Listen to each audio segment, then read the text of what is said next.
Welcome back. This week, I want to talk about how to save money. This is a question that I get all the time, and I think a lot of people get the same advice and it just doesn't work for them. And I'm not talking about clipping coupons, and I'm not talking about, well, you should put 500 bucks a month away and you should do da da da da. I don't do that, but there are some plans and some things that you can do that are going to help you be more successful at saving money and feel more proud of yourself along the way. So, first things first. If you are saving money just to save money, you're going to spend it just to spend it.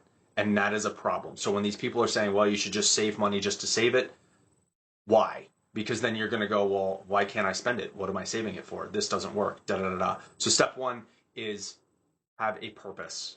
Give a purpose to each dollar. If you sit back and you go, I am saving this money for my trip to Europe. I am saving this money for my new pool. I am saving this money for XYZ. And you can put it for something that may or may not happen. You can say for the new roof that I'm probably going to need at some point. I'm just putting the money aside now to get ahead of it, or any home repairs that could come up, right? That's a good reason.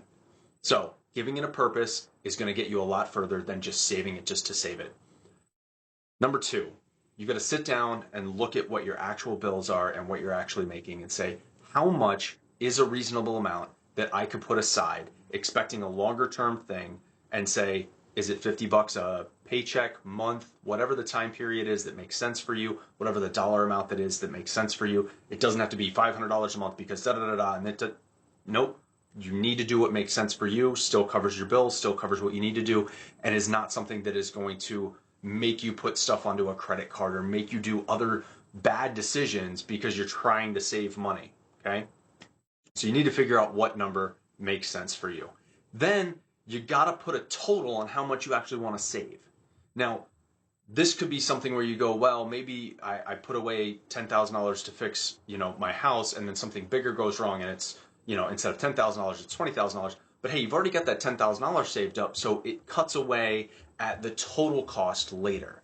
And here's the part where success comes in. If you don't have a finish line, then you're just saving just to save. Now you're going to spend just to spend, and you're going to say, well, I need to put all this money aside, and it's going to feel like you're sort of wasting your time saving, and you're never accomplishing anything. And getting to that finish line is going to feel really good, and it's going to give you a bigger buffer and a higher chance of success at doing this. And most of the things you can kind of predict. You can say, okay, I'm going on a trip to Europe next year. I expect it to cost $5,000 or $10,000, and so you can put that number down and then start putting money away for it. And you can back into what you think that number should be to get you to that number by whenever you're going on that trip. Or if you're putting in a new pool and it's going to be $15,000 and you want to put it in for next summer, then you can back into how much you need to put away now to get ready for next summer. See if that makes sense. Maybe you push the pool off another year. Maybe you do something like that to really understand how to make a smarter decision later, not put things on a credit card, not pay more for it than you should be. This is really playing into the psychology of money, right? Giving you a tangible finish line, giving you a number that's reasonable, and giving you a plan to go about it. Now, here's another, once you get there, right? What happens when you go, I'm going to put $10,000 aside for home repairs, and then you hit the $10,000 mark? Now what? Do you just start spending that money? What do you do? If you get there, you either come up with another goal. You go, okay, well, I got the pool I wanted, now I want a hot tub, right? So you come up with another goal. Or you just throw it into an investment account and say, this is for retirement. This is for just the rainy day fund, just in case. What you want to do, if you're used to living on $5,000 a month, right? And all of a sudden it goes to $5,500 a month, then you're going to spend to $5,500 because you have it. But if you're used to living on 5,000 and you can take that 500 and you can put it somewhere else, then all the better, right? Then you're just stockpiling for later. And better than saving is always going to be investing. The market's just going to be whatever the savings account rates are. So if you don't have a plan or you don't have a goal, then just say, I'm investing this for my future, my kids' college, my whatever, something, right, down the road, and invest it.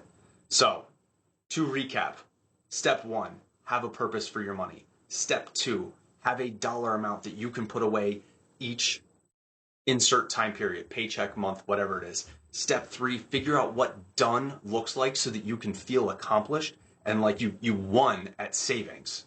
And then step four, when you get there, either come up with a new goal or come up with another purpose for the money so that you always have a purpose and you always have a goal and you're always sort of driving for something.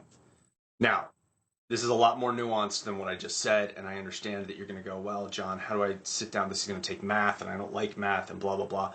And I got to tell you, this is something that I work on with every single one of my clients, digging them out of debt, getting them to save money, all that kind of stuff. So if you are wondering how to go about it in a deeper way and what is more individualized to you, I might know a guy. So feel free to check out my website or just send me any questions that you have. I'm happy to answer them. Thank you for watching, and have a great rest of your day.